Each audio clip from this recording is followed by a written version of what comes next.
I now request the DGFT to make its presentation.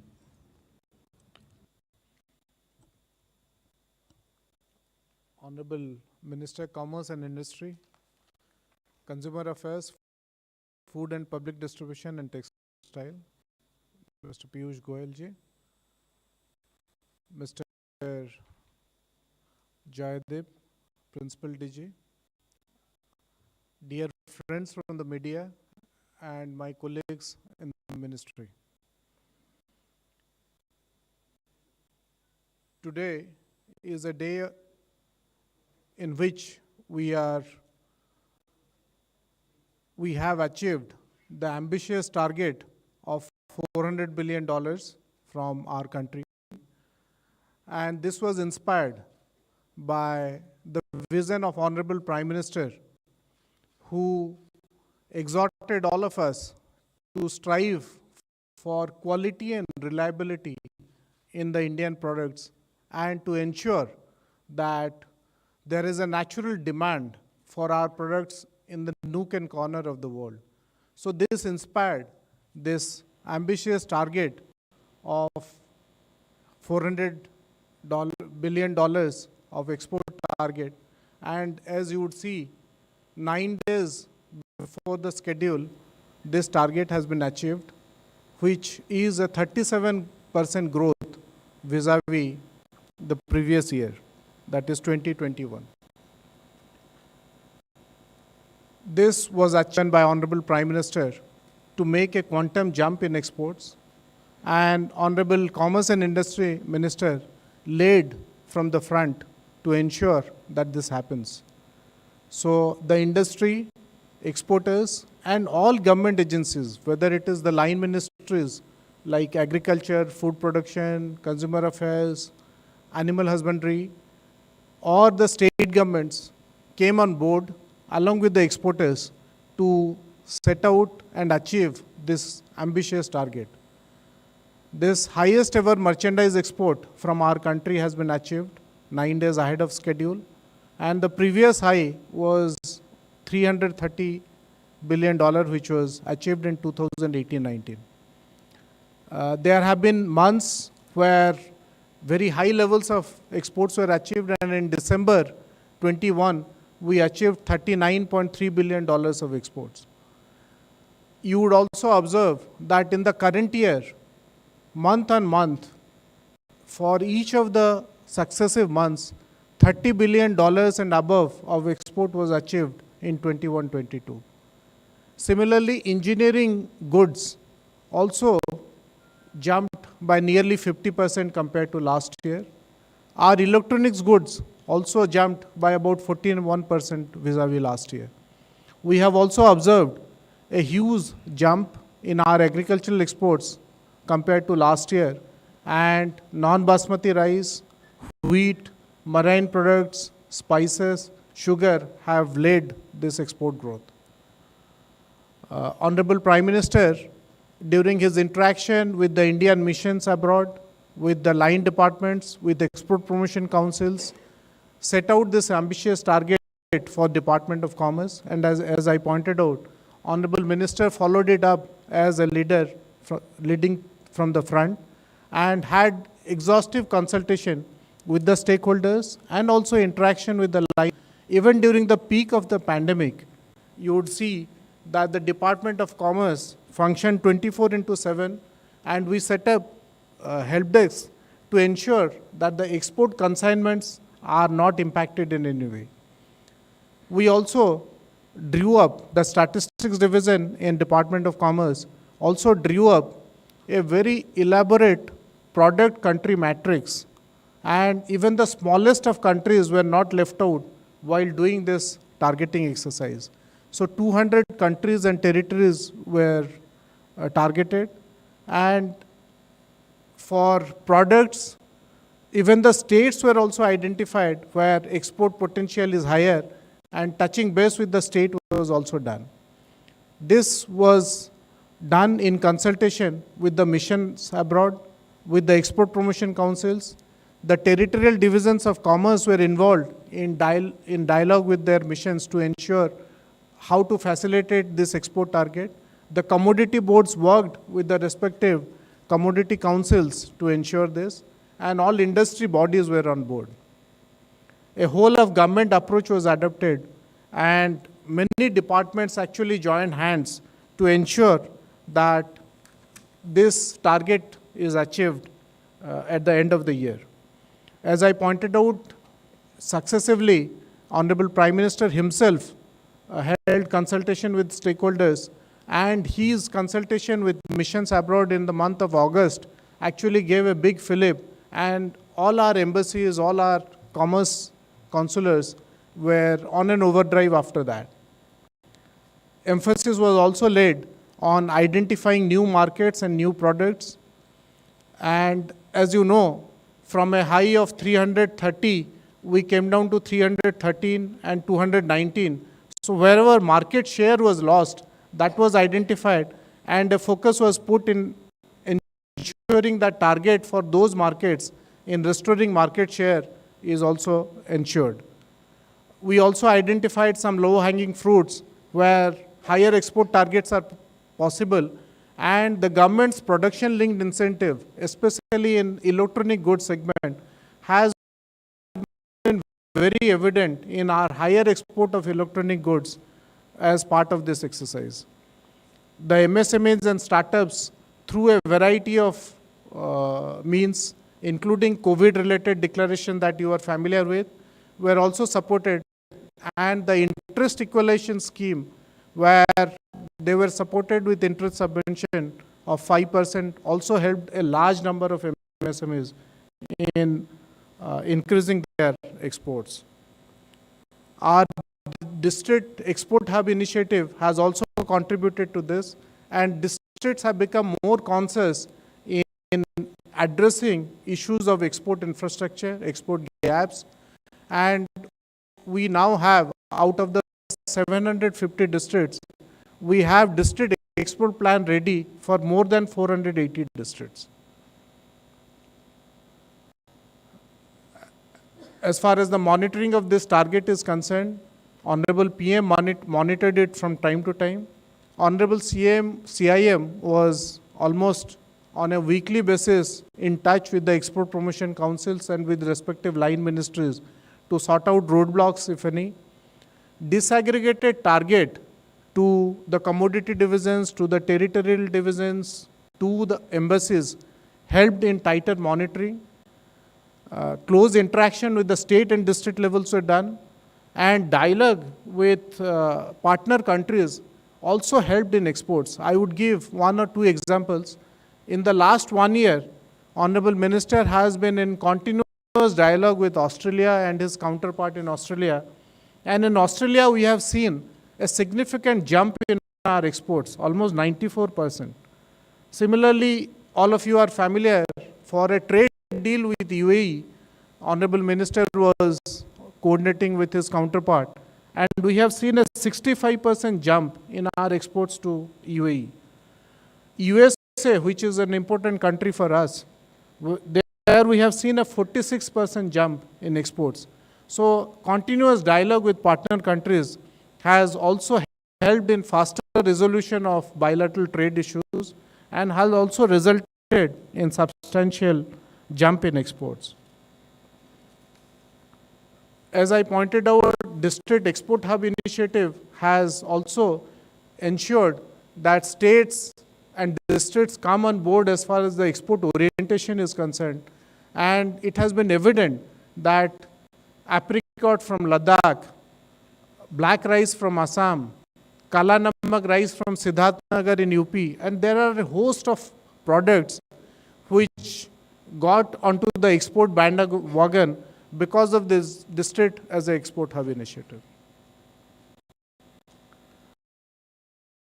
As far as the products are concerned, this slide is for you to notice that we have a diversified product mix, and we also have a diversified geographical basket for our exports. For engineering goods, our exports were the highest to USA, for petroleum products to UAE, for gems and jewelry to China, and so on. These are the top right, sir. Top 5 countries for those products. So what does this tell us?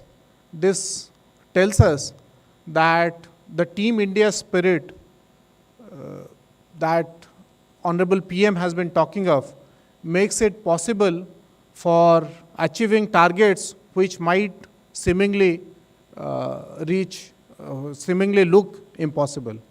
Similarly, during the peak of the COVID pandemic, our industry showed the resilience and commitment to rise to the exhortations of the government and ensured that the target of $400 billion is achieved. Similarly, India has been a firm believer in fair trade, and one also realizes that fair and reciprocal trade with partner countries benefits us. The large number of FTAs which have been signed as well as which are under negotiation have built up the confidence of partner countries in India, the brand India, as well as the quality of Indian products. And this has benefited us significantly. So trust in the Indian brands have gone up, and India's rising manufacturing competitiveness and quality consciousness is also quite evident. The large number of quality control orders that have come out, the effort done to ensure better standards for our products have also resulted in our products becoming more globally competitive. And for this reason, our engineered products have achieved an all-time high of $108 billion until now. We expect it to go beyond $110 billion, and this is an all-time high in our country. Similarly, electronic goods have achieved more than $15 billion in the current year and have shown a 41% jump over the previous year. So manufacturing competitiveness and quality consciousness has resulted in this. Our effort in improving the ease of doing business has also resulted in creating a lot of job opportunities on a large scale. As all of you are familiar, there have been studies in the past which suggest that every $1 million of export creates 238 jobs. This is an UNCTAD study of 2018-19 that I'm talking of. And in any additional $1 million of export would create a large number of job opportunities. So this $400 billion has resulted in creating a large number of job opportunities in our country. Success for Vocal for Local and Atmanirbhar Bharat has been achieved through the export performance of ours. Thank you. Thank you for the very informative presentation. Can we have the second video, please? कृषि उपज पहुंची विदेशी बाजार, अमेठी के किसानों के जीवन में आई बहार। किसानों की आय में वृद्धि और जीवन में समृद्धि लाने के लिए प्रधानमंत्री नरेंद्र मोदी जी द्वारा किए गए प्रयासों का फल सामने आने लगा है। इन प्रयासों से किसानों की उपज पहुंच रही है विदेशी बाजारों तक, जिसका लाभ मिल रहा है देश के किसानों को। सरकार द्वारा किए जा रहे इन्हीं प्रयासों से गौरीगंज, अमेठी देश में कृषि निर्यात के लिए एक हब बनकर उभरा है, जहां से 55,000 टन गेहूं को बांग्लादेश के विभिन्न स्थानों के लिए निर्यात किया गया। यहां से 41 रेक खाद्यान्न विभिन्न स्थानों के लिए किए गए लोड, जिनमें से 22 रेक भेजे गए निर्यात के लिए। अमेठी व आसपास के किसानों की उपज विदेशों के लिए निर्यात होने से उन्हें मिला उपज का उचित मूल्य। मैं गेहूं, धान, सरसों की खेती करता हूं। जब फसल तैयार हो जाती है तो हमारे यहाँ व्यापारी आकर के उचित मूल्य दे करके खरीदारी करते हैं। हमें खुशी होती है कि हमारे यहाँ का हम लोगों के द्वारा पैदा किया हुआ अनाज बाहर विदेशों में ट्रेन द्वारा भेजा जाता है। सरकार की नीतियों से नए और विदेशी बाजार के रूप में अब किसानों को मिल रहे हैं नए विकल्प। साथ ही कृषि उपज को उसकी डिमांड के क्षेत्रों तक पहुंचाकर रेलवे कर रही है किसानों की सहायता।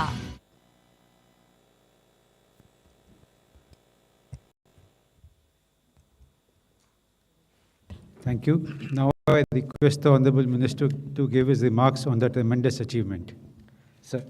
Thank you, Santosh ji, for a very, very informative presentation. Thank you, Jaideep, for giving us this opportunity. मित्रों, आप सभी का स्वागत है आज के इस महत्वपूर्ण कार्यक्रम में. It's truly a day of celebration, not for me or for the government. It's a celebration for the people of India. It's a celebration for every single individual in this country, because today we are showing to the world that despite all adversities, whether it was the COVID second wave between April and June of 2021, the first quarter, the Omicron wave, December, January, earlier, some time back, whether it's the war between Ukraine and Russia and the associated sanctions and all the disturbances that the world is seeing, the world is facing, that India has experienced. India is facing such challenging times. So many times we had cyclones in different parts of the country, whether western part or eastern part. Despite all of these difficulties, it is a true testimony to the sheer grit, determination, self-confidence, and the capabilities of our young entrepreneurs, of our farmers, our exporters, our MSME sector, small and medium industries, our tiny industries, our handlooms, our handicraft sector, the dairy sector. It's a collective show of strength that India can do it, we have done it, and we will continue to excel. It's the first time in history that India has crossed $400 billion in merchandise exports. If this was a movie like the Kashmir Files, it would be called a Make in India blockbuster. It's also a very important milestone in our journey towards Atmanirbhar Bharat, a country which is self-confident, which provides for its needs, where people respect domestically made products, but we are able to work with the rest of the world from a position of strength.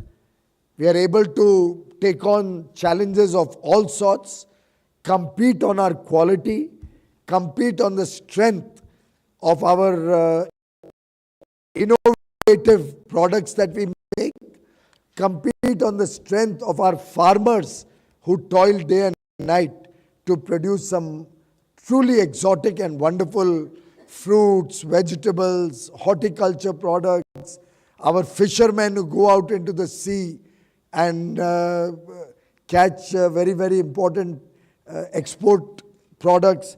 It's truly a time for all of us to reflect on our strengths, our capabilities, and the future.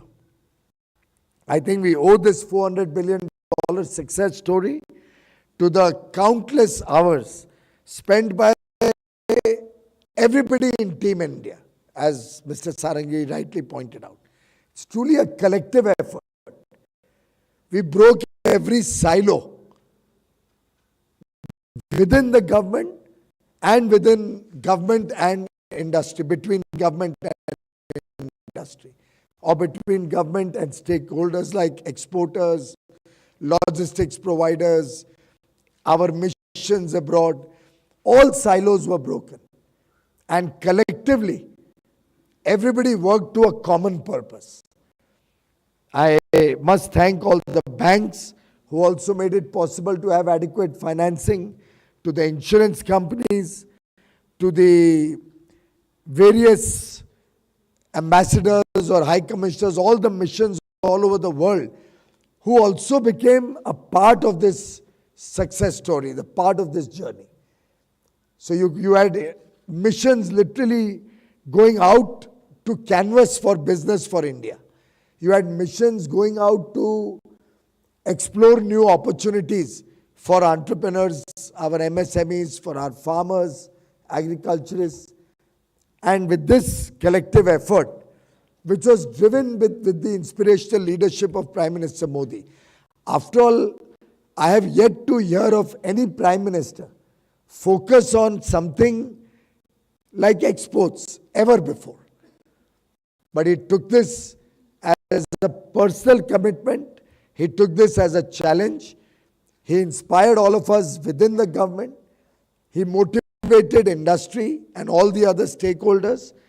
And when he gave the clarion call that India will cross $400 billion of merchandise exports, I think many people found it to be quite ambitious, quite bold. Probably many felt it was nearly impossible to achieve. Maybe some felt it's just a target to keep the mood going. But Prime Minister Modi never let a single moment go by where he was not monitoring personally, engaged with all the problems, guiding us through as we navigated the various challenges over the last 12 months. We had consistent and regular stakeholder interactions, whether with exporters, whether with industry participants. Prime Minister himself held budget webinars last year also, and then again this year, to literally make it a bottom-up approach. This was not something which was driven from the top. It was more something where all the stakeholders came together and they determined what we will achieve.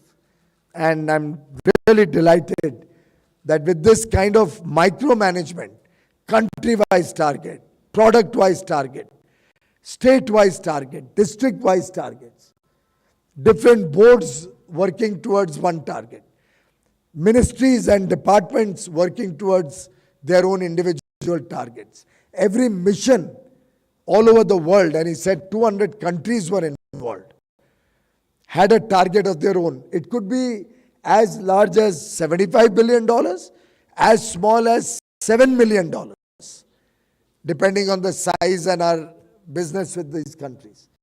But everybody played a role. And therefore, a big thank you to all the participants in this journey. A big thank you to my friends from the media who would consistently encourage businesses through your positive reporting, through the encouraging comments that came in many editorials, through the coverage, vast coverage we got, not only in the pink papers or business channels, but across the board. This became a national mission. And each one of you have played your own role in making this possible. A big thank you to all our friends from the media also.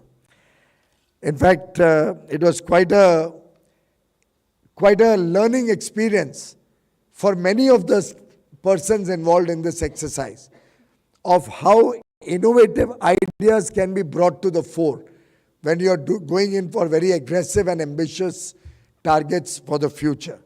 In fact, Prime Minister has taught us so much about the importance of target setting, and being ambitious in that, being bold, the importance of monitoring the work that is happening, the importance of course correction from time to time that is required as you go along. It's like getting everybody on the same page and rewriting history. And I think this whole of the government approach that was mentioned earlier has been taken to the next level of a whole of the country approach. And in this, the entire country became a stakeholder. And friends, it's not only about $400 billion merchandise exports being reached. It builds your confidence in your own abilities. It shows people new areas, new markets, new products. I mean, I remember the story that y'all had only shared with the world, where the pineapple from Tripura has started getting exported all over the world, or the lychees from Bihar, or the different types of mangoes from different parts of the country. We've all heard of Alfonso mango since I come from Mumbai. We are all very proud of it from Maharashtra. But I think there's more mango going from all over the country today than just the Alfonso mango.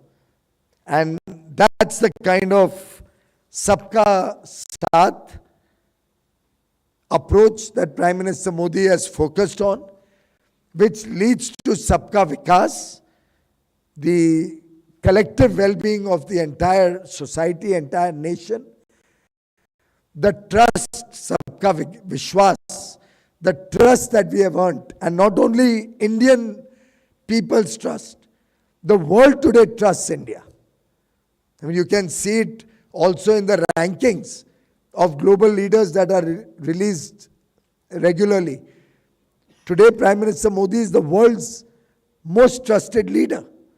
And that trust percolates into governments, percolates into businesses. And therefore, more and more governments want to today do free trade agreements or economic partnerships with India. More and more businesses want to see India and Indian contributors, whether our young boys and girls, our service providers, our talent, our businesses, our MSMEs, they want to see them as a part of their global supply chains. And I can assure you that we can see huge amount of outcomes with Sabka Prayas, with the active collective involvement of everybody. We are poised for significant growth in the years to come. We shall all work together as a team with the states, with the districts. For the first time today, Uttar Pradesh has an exports minister. Today, states have started recognizing it's their role also to promote exports. There was a time states felt it is the central government problem. Yogi Adityanath ji understood, and I think it was in this very room where I had said that UP has massively increased its exports. Because he recognizes that this provides new opportunities for our young boys and girls, new jobs. When you export a product, the whole ecosystem, logistics, transport, it's something which not only gives direct employment, but also a huge indirect employment opportunity for the people. I think we are all very, very proud of the good work. We must recognize the hard work put in by the Ministry of Commerce and Industry and all the other ministries. But clearly the ministry led from the front.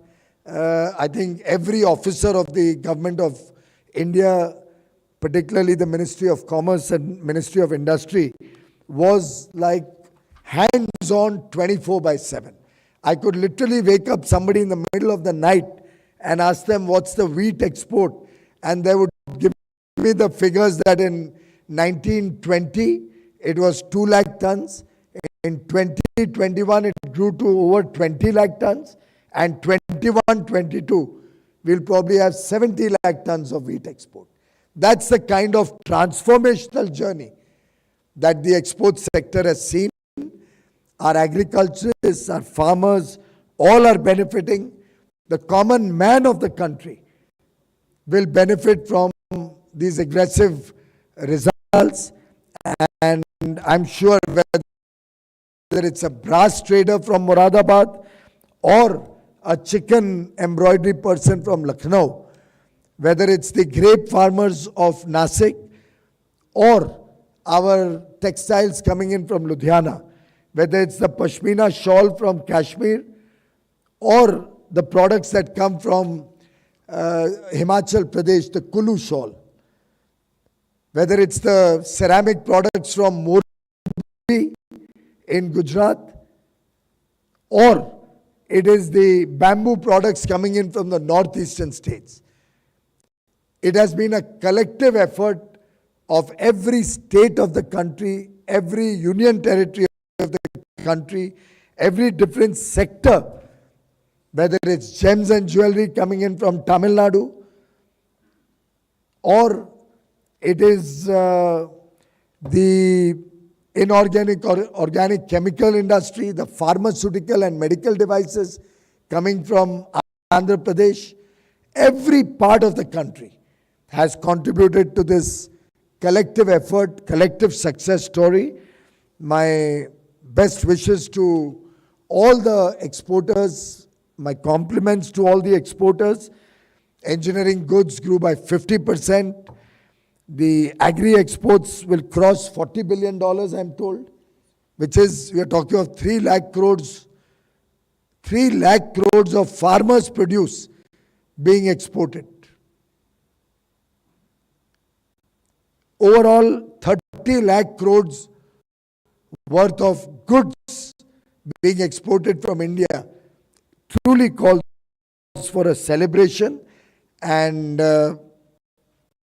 across the country, I believe this is going to send a very, very strong message, a message of a very positive nature, a very confident future for our young boys and girls, for our startups, for all the stakeholders in this sector. I think हमने शुरू की थी एक कोशिश, जब कोशिश हकीकत में बदलती है तो उसका स्वाद ही कुछ और होता है। और मेरा मानना है कि इस बहुत ही अद्भुत काम के लिए पूरे देश में हर एक व्यक्ति जो इसके साथ जुड़ा हुआ है, डायरेक्टली या इनडायरेक्टली, हम सभी को कहना चाहेंगे कि कोशिश करने वालों की कभी हार नहीं होती, और हम आगे भी इसी प्रकार से बहुत कॉन्फिडेंस के साथ दुनिया की मार्केट्स में जाएं, दुनिया की मार्केट्स में काम करें। भारत अब तैयार है पूरी दुनिया के कोई चुनौती का सामना करने के लिए। भारत अब पूरी तरीके से एक गुणवत्ता से परिपूर्ण हाई क्वालिटी प्रोडक्ट्स और रिलायबल प्रोडक्ट्स देने के लिए पूरी तरीके से अभी तैयार भी है और प्रतिबद्ध भी है। पुनः एक बार आप सबका बहुत बहुत धन्यवाद। Thank you very much, sir. We'll now take some questions. Yeah, 175.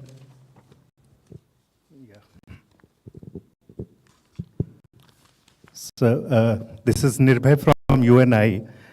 To a small query, sir, out of this 400 billion worth of export, what was the share of MSME sector in this? And secondly, sir, there have been a significant rise in COVID cases in Southeast Asian countries, Vietnam, Malaysia, and all China. So, have you seen any impact on the trade from India with these countries? Thank you. MSME has always had a very significant share. Exact drill down details will still be worked out by the statistical office. But MSME historically has had a very large share. And in MSME, I will include, for example, the farmers. When 3 lakh crores worth of farm products go, sometimes they may go even by a large exporter. But the source is our small farmers. So to that extent, our engineering products are largely going from our MSME sector. And I would not be surprised if in the years to come, the MSME will continue to be the mainstay of India's exports. Exact percentages, of course, will be released in due course after statistical analysis. Some of it will also not be complete because products of MSME are aggregated and then go into a finished product or into a larger product which is exported. So an automobile car may be exported, but पुर्जे तो उसके सब MSME से आते हैं बड़ी मात्रा में। एयरबैग हो, सीट बेल्ट हो, सीट्स हो, तो लाइट्स हो, विंडशील्ड हो, तो मेरा मानना है कि एमएसएमई का योगदान बहुत ही सराहनीय रहा है। जहाँ तक कुछ इलाकों में कोविड बढ़ रहा है उसकी बात है, वो तो विश्व में आज भी अनिश्चितता लगी हुई है। हम उस पर पूरी तरीके से नज़र रखे हुए हैं, सतर्कता से काम कर रहे हैं, और जो भी चुनौतियां आएंगी, पिछले वर्ष भी आई, आगे भी आएंगी, हम उसका पूरा सामना करेंगे। 126। सर समीर दीक्षित 18 हाउस से। सर, मौजूदा जो यूक्रेन रशिया का विषय है उसका कुछ इम्पैक्ट, ये यूक्रेन रशिया के चलते जो इम्पैक्ट आ रहा है कंटेनर्स पर और शिपिंग सेक्टर में भी, एक्सपोर्ट्स में उसका कोई इम्पैक्ट आप देखते हैं, और उसको रिजॉल्व करने के लिए क्या कुछ हम इस पे अभी नियंत्रण रखे हुए हैं। हमारा स्वयं का तो एक्सपोर्ट बहुत ज़्यादा रशिया यूक्रेन की तरफ कम नहीं था, कम था, लेकिन इसका एक ओवरऑल ग्लोबल इम्पैक्ट प्राइजेस पे भी आया है, कीमतें बढ़ी हैं इसके कारण, और विश्व भर में इसके कारण शिपिंग में भी थोड़ी समस्या आई है। कमोडिटी प्राइजेस का तो आपने देखा हाल बेहाल हुआ है। तो ऐसी परिस्थिति में जरूर चुनौतियां बढ़ेंगी, पर हम उसका सामना भी करेंगे। नंबर 3। सर, मैं शैलेश हूँ एएनआई से। सर, जैसे कि प्रेजेंटेशन में बताया जा रहा था कि इससे काफ़ी संख्या में रोज़गार मिले हैं, तो अगर इस टारगेट को हम ट्रांसलेट करें रोज़गार में, तो कितने साल भर में करीब कितने रोज़गार जो है जनरेट हुए हैं? और दूसरा सर, अगले साल के लिए क्या टारगेट रखा जा रहा है? देखिए, हमने अलग अलग प्रकार से जब असेसमेंट किया, तो जैसे आजकल फ्री ट्रेड एग्रीमेंट्स वगैरह हम तय करते हैं, तो असेस करते हैं इसका लाभ क्या होगा, कितनी एक्सपोर्ट बढ़ सकती है। तो अनुमानित ऐसा ध्यान में आता है कि लगभग $10 बिलियन का जब निर्यात गुड्स का बढ़ता है, और मैं इसमें साधारणतः ज़्यादा विशेष ध्यान देता हूँ एग्रीकल्चर प्रोड्यूस, एमएसएमई प्रोड्यूस को, इंजीनियरिंग प्रोड्यूस को, टेक्सटाइल्स, लेदर, जिन क्षेत्रों में लोगों को बड़े पैमाने पे नौकरी मिलती है, फार्मास्यूटिकल, ऐसे क्षेत्रों में देखते हैं तो लगभग 10 बिलियन यानी 75,000 करोड़ का जब एक्सपोर्ट होता है, तो साधारणतः 10 लाख लोगों को डायरेक्ट इनडायरेक्ट रोजगार के अवसर प्रदान होने की संभावनाएं पैदा हो जाती हैं। उस हिसाब से और उस अनुपात में देखें तो आपको ध्यान में आएगा कि ये जो 37% की वृद्धि, वो तो आज 22 तारीख तक हुई है, 31 तारीख तक तो ये और बढ़ जाएगा नंबर। तो उससे आप अंदाजा लगा सकते हैं कि इसमें अधिकांश जो वृद्धि हुई है ये इन क्षेत्रों में हुई है। अभी अभी बताया, इंजीनियरिंग में 50%, किसानों के क्षेत्र में 3 लाख करोड़ का निर्यात हो चुका है। ऐसे क्षेत्रों को जब देखते हैं तो हौसला भी बढ़ता है कि रोजगार लोगों को और बड़े रूप में उत्पन्न हो रहा है। और जब ईपीएफओ, ईएसआईसी, अलग अलग जो आजकल सर्वेज आ रहे हैं, जो आजकल कई जगह से कंप्लेन आ रही है, आदमी नहीं मिलते, हमारा आईटीपीओ में प्रगति मैदान में काम चल रहा है, हमें लोग नहीं मिलते हैं काम करने के लिए। आज ये परिस्थिति है कि we are finding a shortage of workers. तो आज देश में एक बहुत नए उत्साह के साथ प्रगति हो रही है। अगले साल का तो अभी ये साल पूरा कर ले जरा, उसके बाद में चलेगा। लेकिन मैं इतना बता दूं कि चर्चाएं शुरू हो गई हैं मिशंस के साथ, ईपीसीज के साथ, वो चर्चा की श्रृंखला शुरू हो गई है। 225. This is Aftab from Reuters. Just wanted to know a few things. What are the main challenges and the opportunity that you see from the Ukraine-Russia crisis in terms of exports and imports? And in terms of transaction settlement with Russia, is there any payment mechanism that's being worked out? I think we'll leave that for the concerned department to respond. Challenges are well known. There are challenges of commodity prices, there are challenges of inflation, there are challenges of disruption in shipping lines and container shortages, as was just shared by one of your colleagues. So those challenges are there before us and will certainly may lead to some kind of disruption because of trade, because it's come along with the COVID, which is also rearing its head. But we are completely on top of these issues and are in continuous dialogue and are hand-holding our exporters on a regular basis. Sir, this is Venkatesh from Sakshi TV. The Telangana heavy production of the paddy, the government is asking We are for, discussing exports over here. So, Anybody has any 179? export-related is question? there any Yeah. chance to export the 100% from the Telangana, sir, rice? They produce Yes, very there is much. huge potential to export from Telangana, and I'm sure our exporters of Telangana are also exporting in a big way. I'm given to understand last year also we saw significant exports of rice from Telangana. Good afternoon, sir. This is Priyashmita from Informis Media. I actually have two questions. The first is, as of Feb 11, I think you had said that the interim Australia-India trade pact is going to be signed by a month. So what is the present status of that? And the second is, when is the new SEZ policy expected? Thank you. As regards the first, negotiations are going on. Both the Honorable Prime Ministers had a virtual summit day before yesterday on the 21st. They have both reiterated the commitment of both countries for an early conclusion of the enhanced trade partnership, the initial portion of the SICA, and we are working towards that. In these negotiations, it's always difficult to set a deadline, but I can assure you that very active discussions and negotiations are underway. As regards the SEZ, the Honorable Finance Minister had announced that consultations will be held and will come out with a much more liberal, proactive and contemporary policy. As you may be aware, since announcing the budget, Parliament has been largely focused on the budget approvals and everybody has been busy with the budget. I think next month we'll start discussing on the SEZ policy. 1, 2, 3. Yeah. I'll have to go on 5 o'clock meeting. Sir, I am Bani Kinkar Patnaik from Financial Express. Sir, last month India concluded the FTA with UAE. So when do you see that, coming into force? And sir, when is the next foreign trade policy expected to be announced? Friends, another good news for all of you. The UAE has formally